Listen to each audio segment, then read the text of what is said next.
नमस्कार सभी को। देखिए, एक्सिटिव प्रोडक्ट एंड देयर एलिमिनेशन, उत्सर्जी उत्पाद एवं उनका निष्कासन के पार्ट 3 में आप लोगों का बहुत बहुत स्वागत है। देखिए बेटा, रजिस्टर डॉट पेन निकाल कर बैठा करें। कई बार आप लोगों से कहा, बस सुनते रहते हो, कोई ऐसी बातें आती है कि लिखने के लिए तो तुरंत मेरे कान अपने मेरी तरफ रखो और वहां धीरे से लिख दो। तो देखिए, इसमें नेफ्रॉन पर चर्चा करेंगे। नेफ्रॉन्स क्या होती, नेफ्रॉन की स्ट्रक्चर जानेंगे, नेफ्रॉन के फंक्शन पर चर्चा करेंगे। तो नेफ्रॉन की परिभाषा बता देता हूं, ऊपर से लिखें। इट इज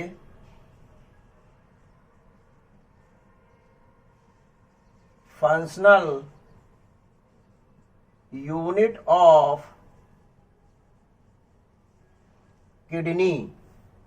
किडनी की फंक्शनल यूनिट होती है, यानी कि वृक्क की क्रियात्मक इकाई। वृक्क की क्रियात्मक इकाई नेफ्रॉन्स होते हैं। इन्हें यूरिनीफेरस ट्यूब्यूल्स के नाम से भी जाना जाता है। इन्हें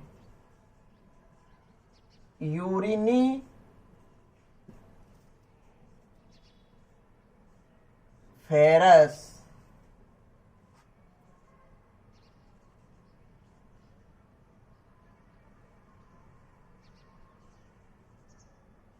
ट्यूब्यूल्स भी कहा जाता है। क्या कहा जाता है? इन्हें यूरिनीफेरस ट्यूब्यूल्स भी मुख्य रूप से कहा जाता है। इनकी जो संख्या होती है, इनकी जो नंबर होती है, वह प्रत्येक किडनी में 1 मिलियन, कितनी संख्या होती है? प्रत्येक किडनी में इनकी संख्या मुख्य रूप से 1 मिलियन हुई, यानी दोनों किडनी में मुख्य रूप से इनकी संख्या 2 मिलियन होती है। इतनी अधिक संख्या में होने के कारण ही यह मुख्य रूप से अच्छे ढंग से यूरिन फॉर्मेशन का कार्य कर सकते हैं। यदि कोई एक किडनी खराब हो जाती है, किडनी के खराब होने यानी नेफ्रॉन सही ढंग से कार्य नहीं कर रहे हैं, तो उस दौरान यूरिन का फॉर्मेशन सही ढंग से नहीं होता है। उस दौरान यूरिन का फॉर्मेशन सही ढंग से मुख्य रूप से नहीं होता है। यदि दोनों किडनियों के नेफ्रॉन्स को जोड़ दिया जाए, दोनों किडनी के नेफ्रॉन्स को जोड़ दिया जाए तो लगभग 65 किलोमीटर के एरिया को कवर करते हैं। 65 यानी कि एक नेफ्रॉन ये जोड़ा, दूसरा नेफ्रॉन ये जोड़ा, तीसरा ये जोड़ दिया, चौथा ये जोड़ दिया, पांचवा ये, इस प्रकार से मुख्य रूप से इनको जोड़ते चले जाते हैं। तो ये लगभग 65 किलोमीटर तक मुख्य रूप से लंबाई में जाते हैं। कितने? 65 किलोमीटर तक लंबाई में मुख्य रूप से ये चले जाते हैं। नेफ्रॉन्स दो प्रकार के होते हैं।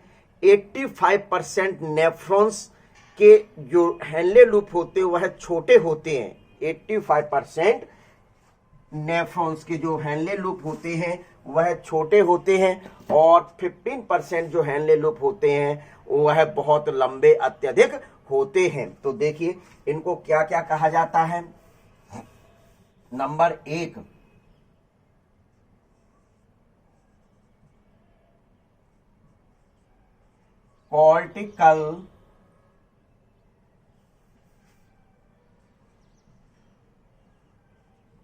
कॉर्टिकल नेफ्रॉन, या इसको सुपरफिशियल नेफ्रॉन कहा जाता है। क्या कहा जाता है? कॉर्टिकल नेफ्रॉन या सुपरफिशियल नेफ्रॉन कहा जाता है। इस प्रकार के नेफ्रॉन जिनके हेनिले लूप, अभी मैं बताऊंगा लेकिन यहां समझ ले तब भी थोड़ा, ये सब नेफ्रॉन का सेकंड पार्ट होता है स्रावी नलिका का, सीक्रेटरी नलिका का, रीनल ट्यूब्यूल का सेकंड पार्ट होता है। तीन पार्ट होते हैं, पीसीटी, हेनले लूप और डीसीटी, ये तीन पार्ट होते हैं। तो ये तीन पार्ट का मैंने यू शेप स्ट्रक्चर बनाया हुआ है, इसको कहा जाता है हेनले लूप। क्या कहा जाता है? हेनले लूप कहा जाता है। यदि जिनका हेनले लूप छोटा होता है उनको कहा जाता है कॉर्टिकल नेफ्रॉन या सुपरफिशियल नेफ्रॉन कहा जाता है। इनकी जो संख्या होती है वह 85% होती है, यानी कि more than number cortical nephron के होते, सुपरफिशियल नेफ्रॉन के ही होते। यह मुख्य रूप से सामान्य या नॉर्मल यूरिन फॉर्मेशन का कार्य करते हैं। यह सामान्य या नॉर्मल यूरिन फॉर्मेशन का मुख्य रूप से कार्य करते हैं। तो ये विशेष ध्यान रखें, किस प्रकार के नेफ्रॉन का किस प्रकार का कार्य करते हैं। क्या ये मुख्य रूप से सामान्य मूत्र के निर्माण का कार्य करते हैं। दूसरा मुख्य रूप से कौन सा आता है? कौन सा?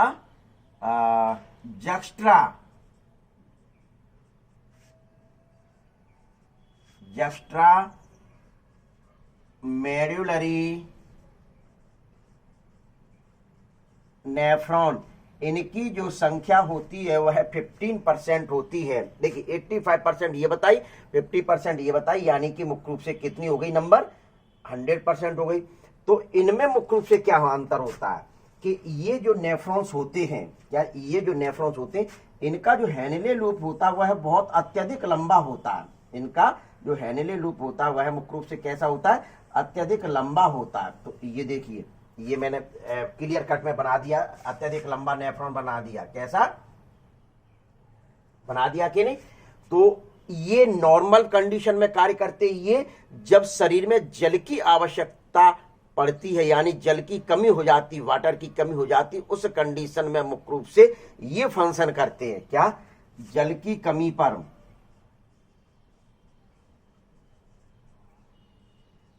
पर ये कार्य करते हैं, यानी कि विशेष स्पेशल टाइम पर अपने शरीर में, मतलब पानी आपने कम लिया है, वैसे डिहाइड्रेशन हो रहा है या अन्य प्रॉब्लम है, तो उस दौरान मुख्य रूप से जो नेफ्रॉन्स कार्य करेंगे वह कौन से करेंगे? जस्ट्रा मेडुलरी नेफ्रॉन्स कार्य करेंगे। क्यों? क्योंकि इनका हेनले लूप बहुत अत्यधिक लंबा होता है। वह संख्या मुख्य रूप से कितनी होती है? 15% होती है। कितनी होती है? 15% मुख्य रूप से संख्या होती है। तो ये आपको नेफ्रॉन्स के टाइप्स हैं। क्या है? ये नेफ्रॉन्स के टाइप्स हैं। ये दो टाइप्स के हो गए। Type of nephron clear. First number का कॉर्टिकल नेफ्रॉन, सेकेंड नंबर का जस्ट्रा मेडुलरी नेफ्रॉन। एक बार फिर से सुन लीजिए, कॉर्टिकल नेफ्रॉन या सुपरफिशियल जो नेफ्रॉन होते हैं वह 85% होते हैं, जिनका हेनले लूप बहुत छोटा होता है। यह नॉर्मल कंडीशन में मुख्य रूप से कार्य करते हैं। जो दूसरा आता है जस्ट्रा मेडुलरी नेफ्रॉन, इनकी संख्या 15% होती है, जिनका हेनले लूप बहुत अत्यधिक लंबा होता है, जो जल की कमी होने पर मुख्य रूप से कार्य करते हैं। तो इस प्रकार से मुख्य रूप से दो प्रकार के आपको नेफ्रॉन्स के टाइप्स बताए। तो ले लीजिए, इसका स्क्रीनशॉट ले लीजिए। चलिए लिख लें आप, जरा थोड़ा सा हिंट ले लिया करें कि ये हेनले लूप बनाया तो छोटा बनाया, ये बनाया लंबा बनाया। देखिए वीडियो में क्लियर पूरा लंबाई तक नहीं जा रहा है, यहाँ जो यू शेप में बनाया हुआ है पूरा का पूरा, तो आप बना लिया करें थोड़ा सा, ऐसे काम नहीं चलेगा। ठीक है, ले लिया। तो ये अब आती है कि नेफ्रॉन्स की स्ट्रक्चर जो महत्वपूर्ण है। क्या? वीआईपी जो मैंने अभी कहा था 11th के गवर्नमेंट स्टैंडर्ड के जो स्कूल होते हैं उनके लिए बहुत महत्वपूर्ण क्वेश्चन है, बहुत ज्यादा क्वेश्चन पूछा जाता है। यदि प्राइवेट स्कूल में, अच्छे स्कूल जो होते हैं उनमें जो अच्छे ढंग से एग्जाम कराते हैं, कंडक्ट कराते हैं, उनमें भी यह क्वेश्चन बहुत पूछा जाता है। तो सबसे पहले आप और हम लोग देखते हैं कि नेफ्रॉन्स की स्ट्रक्चर डालें। Structure of nephrons.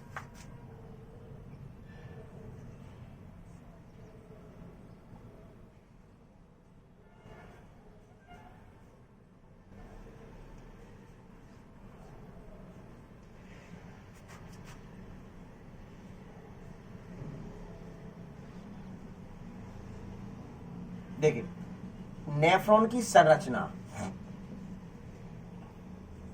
लिख दें तो बच्चे कुछ करने लगे हैं कि सर कभी कहते हैं आप हिंदी में अधिक लिख देते हो, कभी इंग्लिश में अधिक लिख देते हो।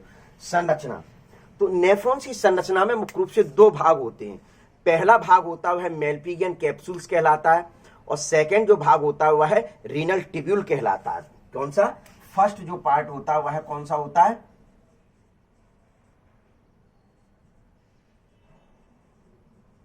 Malpighian capsule. दूसरा जो भाग होता है रीनल टिब्यूल, या इसको मुख्य रूप से क्या कहते हैं? Secretory tubule.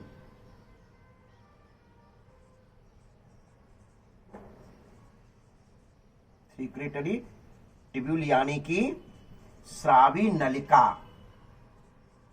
क्या कहा जाता है? स्रावी नलिका कहा जाता है। क्लियर? तो ये मुख्य रूप से दो भाग होते हैं। क्लियर? अब पहले मैं भाग बता देता हूं जिससे आप क्लियर हो जाएं। इसमें मुख्य रूप से दो भाग होते हैं जिसको बोमेंस कैप्सूल कहा जाता है। क्या कहा जाता है? बोमेंस कैप्सूल में एक गड्ढा होता है जिसको अभी मैं चित्र के द्वारा बताऊंगा। बोमेंस कप होता है जिसको बोमेंस कप कहा जाता है। क्या कहा जाता है? बोमेंस कप में। और बोमेंस कप में आर्टेरियोल्स का नेट लाइक स्ट्रक्चर पाई जाती है जिसको ग्लोमेरुलस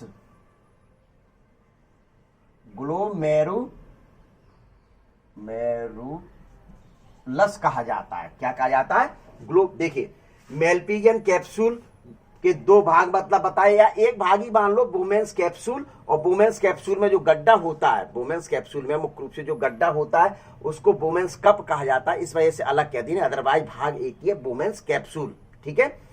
इस बोमेंस कैप्सूल में मुख्य रूप से गड्ढे में आर्टेरियोल्स का नेट लाइक स्ट्रक्चर पाई जाती है जिसको ग्लोमेरुलस कहा जाता है। कई बुक्स में दो भाग दे दिए, बोमेंस कैप्सूल और दूसरा भाग दे दिया ग्लोमेरुलस।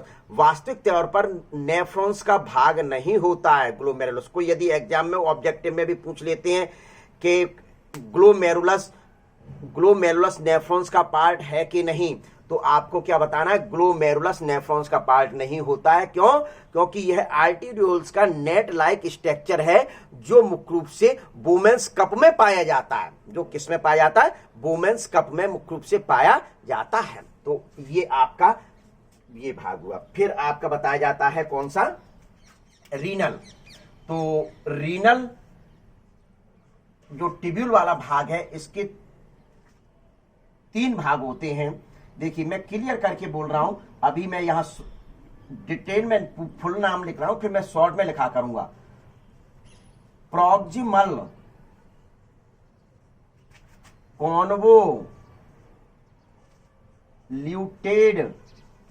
कॉन्वोल्यूटेड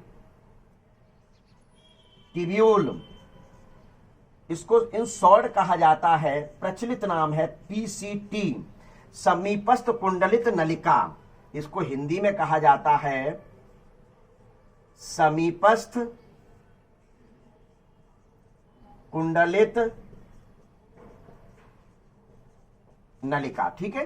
दूसरा जो भाग आता है वह भाग है हैनिले लूप। दूसरा भाग कौन सा है? हैनिले लूप भाग होता है।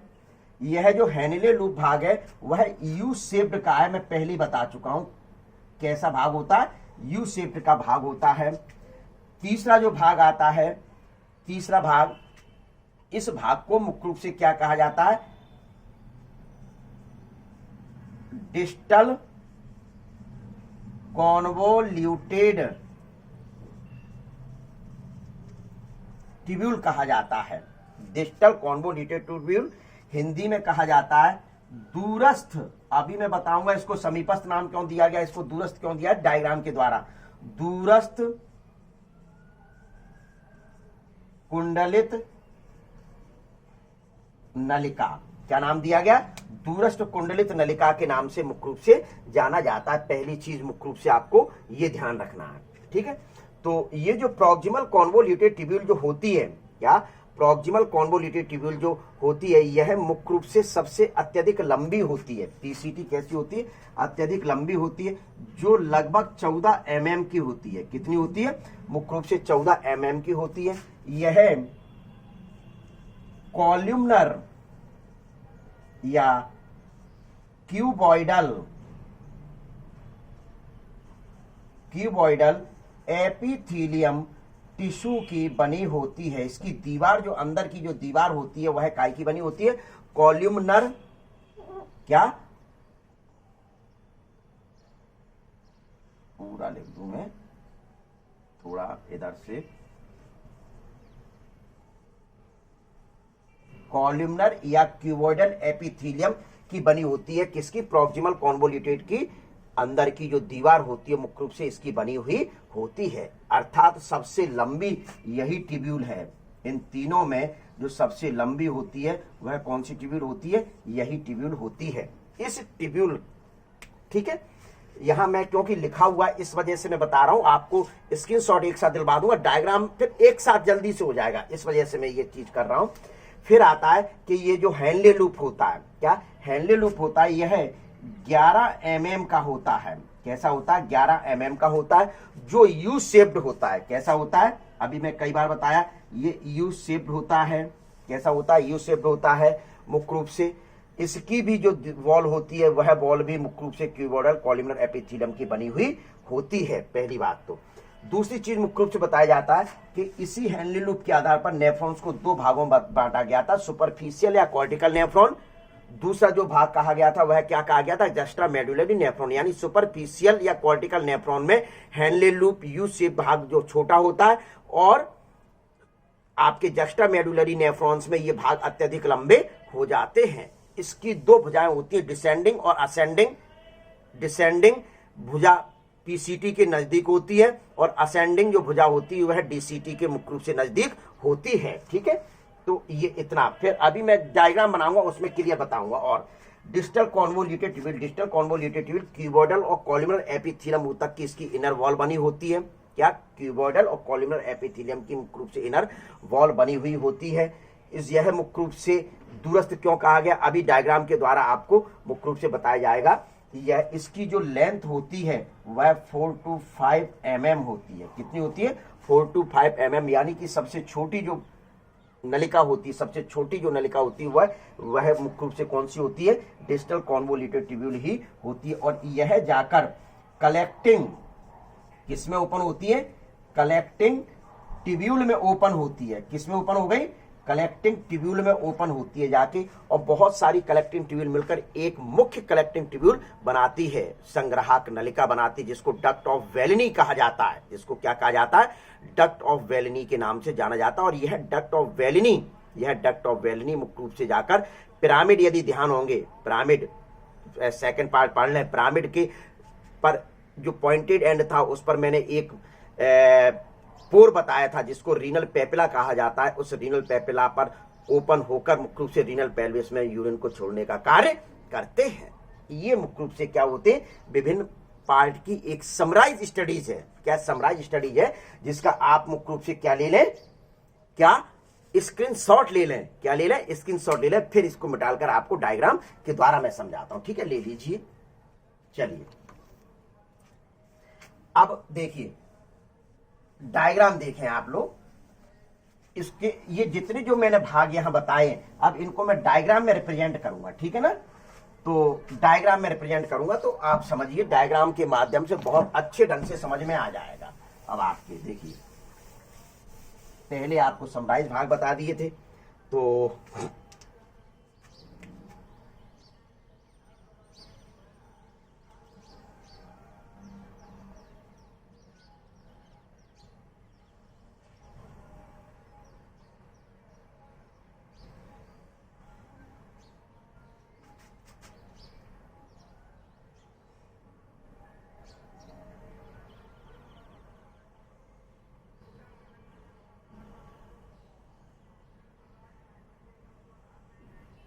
देखिए डायग्राम, एक सेकंड डायग्राम बन जाएगा, तो उसके बाद मैं आपको बताता हूं। देख, ठीक है।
देखिए, ये मैंने आपके सामने एक सिर्फ नेफ्रॉन्स ग्लोमेरुलस हटा दिया जाए, ग्लोमेरुलस को हटा दिया जाए, तो ये डायग्राम मैंने आपका डायग्रामेटिकली किया है।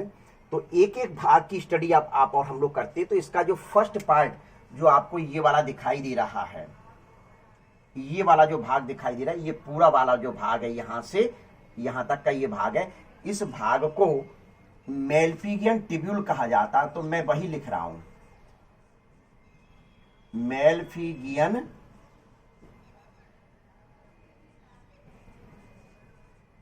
टिब्यूल कहा जाता है। या मैं अब इसको मेलफिगियन टिब्यूल के अंतर्गत जो भाग होता है, मैं वह नाम दे रहा हूं, यही लिख दूं, बोमेंस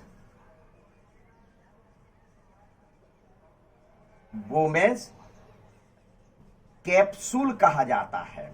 क्या कहा जाता है? बोमेंस कैप्सूल कहा जाता है।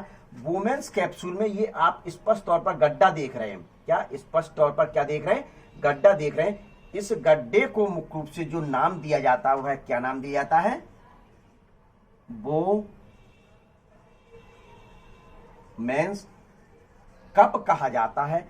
इस बोमेंस कप में, इस बोमेंस कप, देखिए पहले बोमेंस कैप्सूल समझ लें कि किसी भी नेफ्रॉन्स का जो एंटीरियर पार्ट होता है, सबसे आगे वाला जो भाग होता है, अग्रभाग होता है, यह अग्रभाग मुख्य रूप से बोमेंस कैप्सूल कहलाता है। क्या बोमेंस कैप्सूल कहलाता है? बोमेंस कैप्सूल की में दो लेयर होती हैं। बोमेंस कैप्सूल में दो लेयर पाई जाती हैं। आप स्पष्ट तौर पर देख रहे हैं कि जो आउटर लेयर जो होती है, ये वाली लेयर, इस लेयर को पैराइटल लेयर कहा जाता है, और इनर जो लेयर देख रहे हैं, इस लेयर को विसरल लेयर के नाम से जाना जाता है। पैराइटल और विसरल लेयर के बीच में जो स्पेस होता है, इस स्पेस को यूरिनरी स्पेस कहा जाता है। प्राइमरी यूरिन मुख्य रूप से इस प्लेस पर स्टोर होता है, कलेक्ट होता है या छनकर आता है यहाँ, इस वजह से इसको यूरिनरी स्पेस के नाम से जाना जाता है। या शॉर्ट में आप लिख सकते हैं यहाँ प्राइमरी यूरिनरी स्पेस, यानी कि प्राइमरी जो यूरिन होता है वह कलेक्ट होकर इस जगह मुख्य रूप से फिल्ट्रेट होता है। यही इसकी विसरल लेयर आगे चलकर मुख्य रूप से रीनल टिब्यूल बनाती है। तो अब मैं यहां से यहां तक के जो भाग हैं, यहां से यहां तक के जो भाग हैं उनको कर रहा हूं। तो ये देखिए, ये वाला जो भाग है इसको पीसीटी कहा जाता है। को क्या नाम दिया गया? पीसीटी। इसको ये वाला जो भाग है इसको डीसीटी कहा जाता है। ये वाला जो भाग है, ये वाला भाग, इसको कलेक्टिंग टिब्यूल कहा जाता है। ये वाला जो भाग है इसको मेन कलेक्टिंग टिब्यूल कहा जाता है। क्या कहा जाता है? Main collecting tubule. और ये पूरा जो भाग है, इसकी ये वाली जो भुजा है, अभी मैं एक एक करके बता रहा हूं, descending Henle loop, descending Henle loop. और ये वाली जो भुजा है इसको असेंडिंग हेनले लूप कहा जाता है। क्या कहा जाता है? Ascending Henle loop. और दोनों डिसेंडिंग और असेंडिंग मिलकर मुख्य रूप से क्या बना देते हैं? हेनले लूप का निर्माण कर रहे हैं, या हेनले लूप की दोनों भुजाएं कहा जाता है। तो देखिए, सुनिए एक एक चीज। तो अभी मैंने जैसे बता रहा था, अपनी चर्चा चल रही थी बोमेंस कैप्सूल, या बोमेंस कैप्सूल में जो गड्ढा पाया जाता है, जिस गड्ढे को बोमेंस कप कहा जाता है, इस बोमेंस कप में आर्टरीज का या कैपिलरीज का मुख्य रूप से एक ग्रुप ऑफ कैपिलरीज पाया जाता है। ये कह दें कि कैपिलरीज का एक गुच्छा पाया जाता है, रुधिर वाहिनियों का मुख्य रूप से गुच्छा पाया जाता है। तो देखिए, मैं गुच्छा बनाने जा रहा हूं।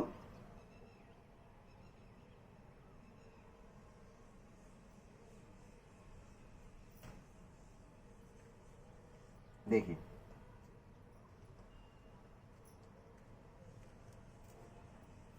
ठीक है, और ये गुच्छा आकर बाहर निकल रहा है।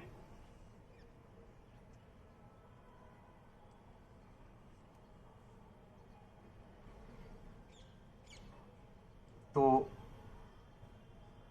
ये एंट्री कर रहा है। थोड़ा सा इसको मैं ब्रूड बना दूं, चौड़ा बनेगा, जिससे स्पष्ट नजर आए।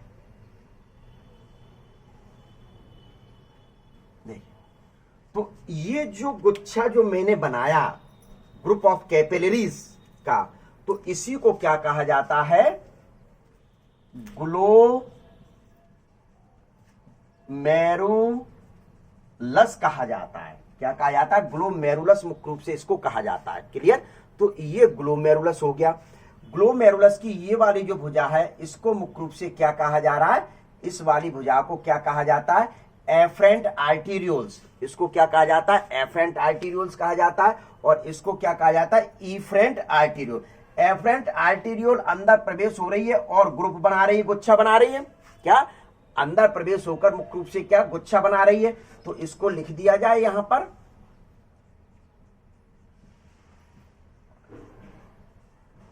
Efferent arterioles. क्या लिख दिया? एफरेंट आर्टीरियोल्स लिखा। और ये क्या लिख रहा हूं मैं यहां? इफरेंट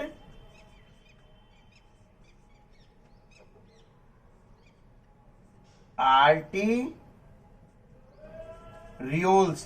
क्या लिखा गया? आर्टीरियोल्स लिखा गया है। ब्लड इसमें से प्रवेश कर रहा है, ब्लड इसमें से प्रवेश करता है और घूमते हुए इस प्रकार से यहां से बाहर निकलता। अभी मैं बताऊंगा यहां से कहां जाएगा। ये नहीं कि बाहर आपका नलिका ही नहीं है, ये मैं इस जगह ले जाऊंगा जब समझाऊंगा तब। अब स्वाभाविक है कि ब्लड ये वाला जो एरिया है वो अत्यधिक चौड़ा, और ये देख रहे हैं सकरा बनाया, तो ब्लड अंदर अधिक प्रवेश करता है, निकलता बाहर कम है, जिसके कारण एक यहां प्रेशर क्रिएट हो जाता है। क्या? प्रेशर क्रिएट हो जाता है, जिसको ग्लोमेरुलर हाइड्रोस्टैटिक प्रेशर कहा जाता है। क्या कहा जाता है? Glomerular hydrostatic pressure. तो ऐसा मुख्य रूप से क्यों ये चौड़ी अधिक क्यों हुई, ये सक्रिय क्यों हुई? क्योंकि जिसके कारण जीएचपी क्रिएट हो, यानी ग्लोमेरुलर हाइड्रोस्टैटिक प्रेशर क्रिएट हो, जिसके फलस्वरूप हानिकारक पदार्थ और लाभकारक पदार्थ एक साथ छनकर मुख्य रूप से जाएंगे। तो ऐसा इस वजह से। ठीक है, तो ये वाला भाग कौन सा हुआ? प्रथम भाग हुआ। अब जो दूसरा भाग जो आता है, जिसको रीनल ट्यूब्यूल्स कहा जाता है, दूसरे भाग को क्या कहा जाता है? रीनल ट्यूब्यूल्स कहा जा रहा है। तो रीनल ट्यूब्यूल्स, तो रीनल ट्यूब्यूल्स का प्रथम भाग पीसीटी। इसको पीसीटी नाम क्यों दिया गया? क्योंकि यह बोमेंस कैप्सूल या मेलपिगियन कैप्सूल के नजदीक होता है। बोमेन कैप्सूल या मेलपिगियन कैप्सूल के नजदीक होता है। देख रहे हैं कि विसरल लेयर आगे चलकर, ये देखिए आई विसरल लेयर ने ही मुख्य रूप से आगे चलकर क्या बनाया? रीनल ट्यूब्यूल या सीक्रेटरी ट्यूब्यूल बनाती है। इसको सीक्रेटरी क्यों कहा गया? क्योंकि इसके श्रावण का कार्य होता है, इस वजह से। तो ये मुख्य रूप से देखिए, पीसीटी यानी प्रॉक्सिमल, मतलब ये वोमेन्स कैप्सूल के नजदीक होती है, तो इस वजह से पीस यानी प्रॉक्सिमल यानी समीपस्थ, सी मतलब कॉन्वोल्यूटेड यानी कुंडलित होती है। तो देखिए ये मैंने कुंडलित बनाई है, और ट्यूब्यूल नलिका है, तो यह मुख्य रूप से क्या कहलाती है? नलिका। इसकी जो इनर वॉल होती है, इनर वॉल मुख्य रूप से कॉल्यूमनर या क्यूबॉइडल एपिथेलियम टिश्यू की बनी होती है। कॉल्यूमनर या क्यूबॉइडल एपिथेलियम टिश्यू की बनी हुई होती है। इस भाग में मुख्य रूप से मैक्सिमम वाटर का एब्जॉर्बेशन हो जाता है, अवशोषण होता है, मैक्सिमम वाटर का एब्जॉर्बेशन होता है। कुछ और जितना मैक्सिमम से मतलब ये नहीं है कि पूरा का पूरा, लगभग 85% पानी का अवशोषण या 80% वाटर का अवशोषण इसी भाग में होता है। 80% पानी अवशोषित इसी भाग में हो जाता है। इसके अलावा जो लाभकारी पदार्थ जो छनकर आ गए थे, ग्लूकोज है, अमीनो अम्ल है या अन्य कोई पदार्थ है, वह भी मुख्य रूप से छनकर आ जाते हैं। और एक विशेष बात बता दूं, इस भाग में यूरिया कुछ मात्रा में, कंसंट्रेशन सही बनी रहे, इस मात्रा में कुछ मात्रा में यूरिया को भी एब्जॉर्ब किया जाता है। तो ये आपका क्या इसका कार्य है, ठीक है। फिर आता है दूसरा भाग, Henle loop. Henle loop PCT के अगला भाग हेनले लूप होता है। पीसीटी का अगला भाग क्या होता है, हेनले लूप होता है। तो यूरिन इस प्रकार से आता है, देखिए ये यूरिन आया, तो इसकी दो भुजाएं होती हैं। क्या दो भुजाएं होती हैं? ये भुजा मुख्य रूप से कौन सी होती है, जो पीसीटी के नजदीक है, पीसीटी के नजदीक है, प्रथम भुजा जो होती है जिसको डिसेंडिंग हेनले लूप कहा जाता है, जिसको क्या कहा जाता है, डिसेंडिंग हेनले लूप कहा जाता है, या इसको हिंदी में कहा जाता है अवरोही भुजा। कौन सी भुजा, अवरोही होती है, और यह आरोही होती है। कौन सी होती है, आरोही मुख्य रूप से होती है।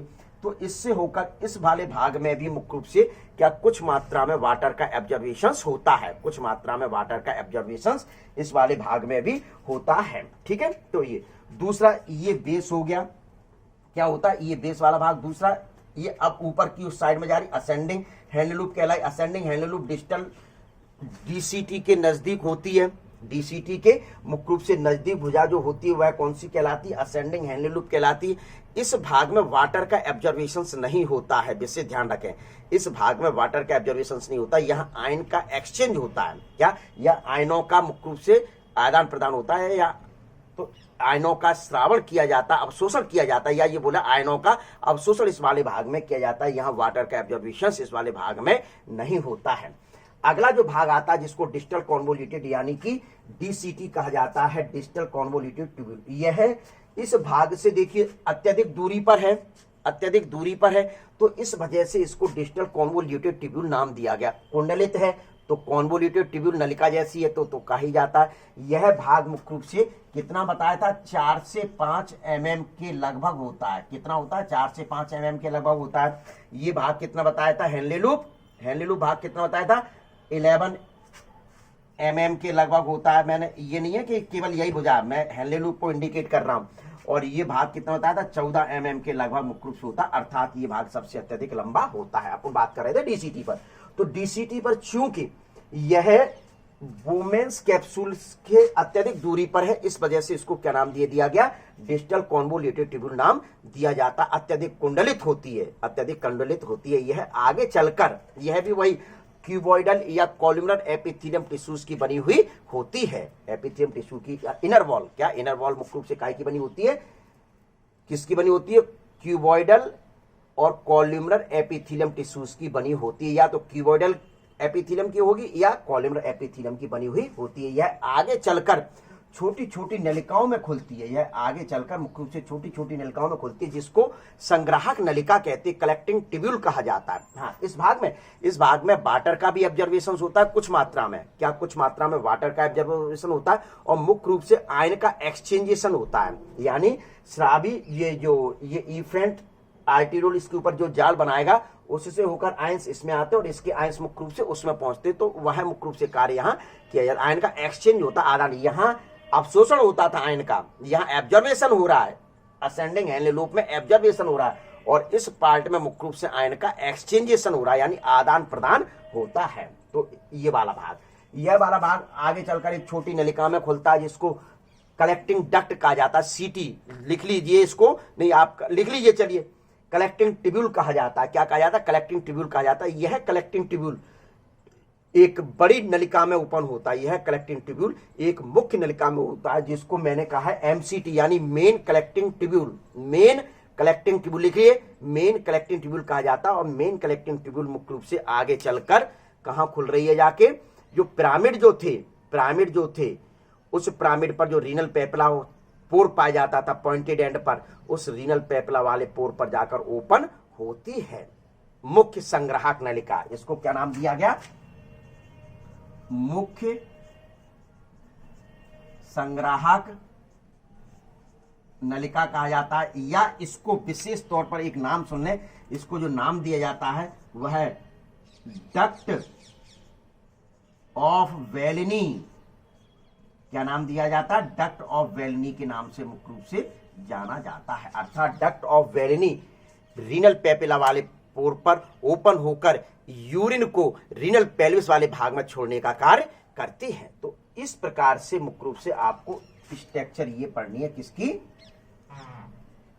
ये देखिए, एक नेफ्रॉन्स ये, दूसरा नेफ्रॉन्स ये, तीसरा ये, चौथा ये, इधर इस प्रकार से एक मुख्य नलिका बन गई। तो यूरिन सीधे सीधे मुख्य रूप से कहां ऐसे जा रहा है, फिर ये न्यू जाएगा और फिर इस प्रकार से जाएगा। ठीक है, ये तो ये वाला भाग मुख्य रूप से कौन सा हुआ? रीनल ट्यूब्यूल हुआ। तो रीनल ट्यूब्यूल का जो सेकंड, जो ये तो पीसीटी डीसीटी ये वाला भाग, इसकी अब आता है जो सीक्रेटरी ट्यूब्यूल, जो मुख्य इसको सीक्रेटरी ट्यूब्यूल जो भाग है। तो देखिए अब आता है ये वाला भाग, देख रहे हैं ये लिखा है ना इफेरेंट आर्टीरियोल्स। क्या इफेरेंट आर्टीरियोल्स लिखा है ना? तो ये इफेरेंट आर्टीरियोल्स आगे चलकर मैं मुख्य रूप से देखिए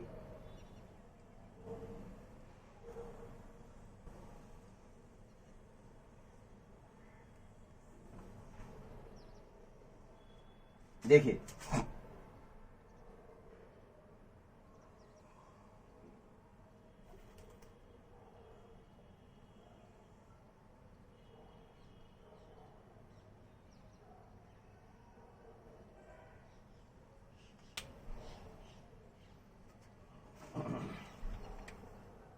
यह है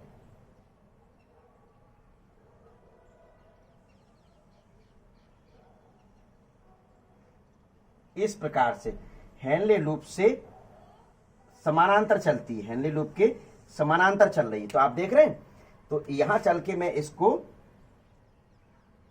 अब किस प्रकार से हेनले लूप के समानांतर चल रही है,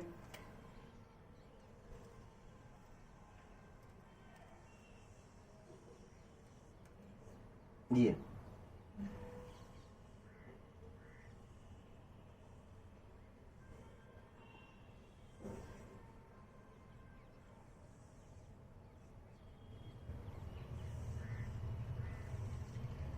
इफेरेंट आर्टीरियोल्स आगे चलकर देखिए ये गुच्छा था, ये आर्टीरियोल्स कौन सा कहला रहा है? एफरेंट ए, और ये ई, विशेष ध्यान रखेंगे ये ई है। ई की जो ल्यूमन कैविटी होती है वो कैसी होती है? सक्रिय होती है और इसकी अत्यधिक चौड़ी। ये आगे चलकर रीनल ट्यूब्यूल पर एक नेट लाइक स्ट्रक्चर बनाती है। क्या बना रही है? नेट लाइक स्ट्रक्चर बनाती है, जिसको मुख्य रूप से क्या कहा जाता है? सीक्रेटरी ट्यूब्यूल्स कहा जाता है। क्या कहते हैं जिसको? या मतलब ये कह दिया जाए सीधे सीधे, देखिए तो इसको क्या कह रहे हैं? सीक्रेटरी ट्यूब्यूल्स क्यों कहा गया था? क्योंकि श्रावण का कार्य करता था, इस वजह से इसको सीक्रेटरी ट्यूब्यूल, रीनल ट्यूब्यूल को नाम दिया गया था। क्या नाम दिया था? सीक्रेटरी ट्यूब्यूल नाम दिया था इसको। ये जो आर्टीरियोल्स जो बन रहा है, क्या आर्टीरियोल्स जो बन रहा है, कौन सा आर्टीरियोल्स? इफेरेंट आर्टीरियोल्स आगे चलकर इसके ऊपर एक जाल जो बना रही, इस जाल को पेरीट्यूब्यूलर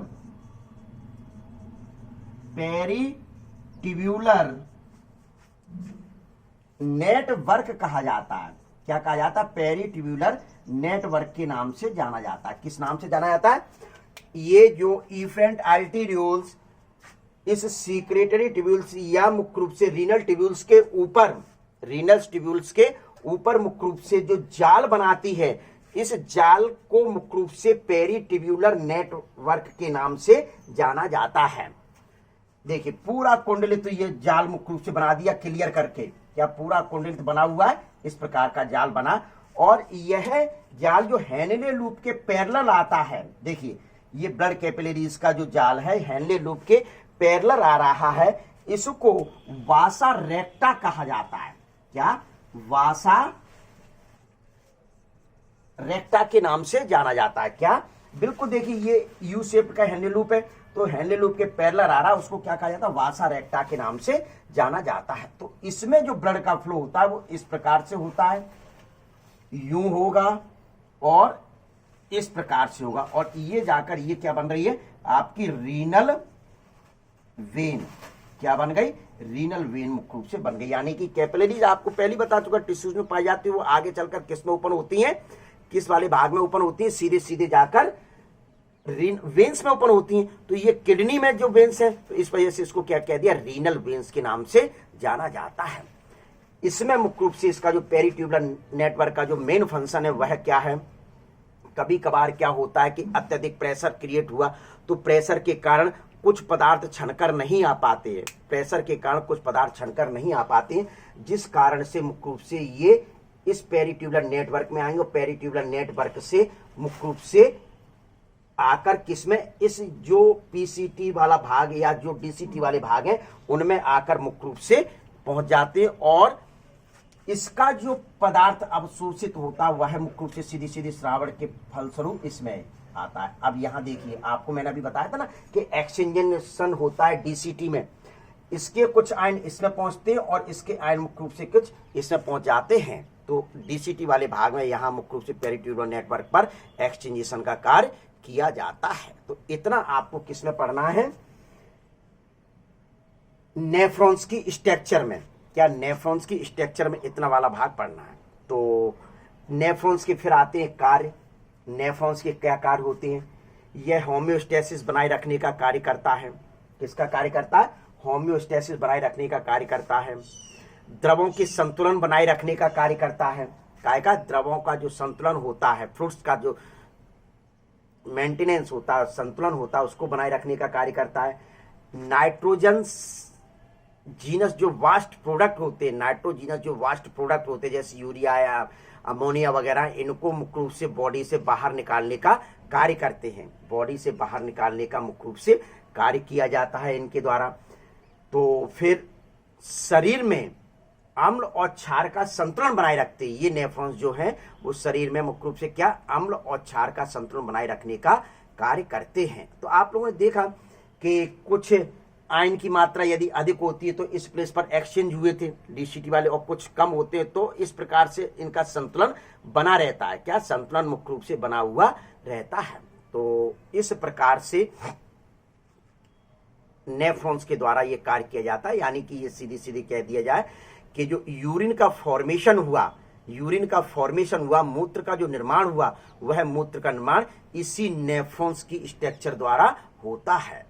अब जब मैं यूरिन फॉर्मेशन पढ़ाऊंगा, जब यूरिन फॉर्मेशन में बताऊंगा, समझ में आया, यूरिन फॉर्मेशन बताऊंगा तो उस समय मुख्य रूप से ये डायग्राम फिर बनेगा, लेकिन टुकड़ों में मैं बनाऊंगा। क्या, टुकड़ों में मुख्य रूप से धीरे धीरे बनाऊंगा। तो ठीक है, तो इसका क्या ले लीजिए, आप स्क्रीनशॉट ले लीजिए जिससे क्लियर हो जाए। ठीक है, तो ये अब जो नेक्स्ट जो पार्ट आएगा, क्या, नेक्स्ट जो पार्ट आएगा तो उसमें मैं आपके mechanism of urine formation, mechanism of urine formation या मैकेनिज्म ऑफ एक्सक्रिएशंस, इसको समझाऊंगा। मतलब उत्सर्जन की क्रिया विधि किस प्रकार से होती है, उसमें यूरिया का निर्माण कैसे होता है, यूरिया के निर्माण के बाद यूरिन का फॉर्मेशन कैसे होता है। ठीक है ना, तो ये यूरिन फॉर्मेशन, तो यूरिन देखिए इसके माध्यम से आ रहा है, यहाँ से फिल्ट्रेट होगा, फिल्ट्रेट होकर इसमें जाएगा, यहाँ से होते हुए ये इस प्रकार से जाएगा, ये इस प्रकार से, और ये यहाँ से आते हुए रीनल पेपिला, ध्यान करें पार्ट 2 वीडियो को देखें, रीनल पेपिला पर ओपन होता है। रीनल पेपिला किस वाले भाग में ओपन हो रहा है, रीनल पेलुस वाले भाग में यूरिन को छोड़ने का कार्य करते हैं। तो ये ठीक, ले लीजिए स्क्रीनशॉट।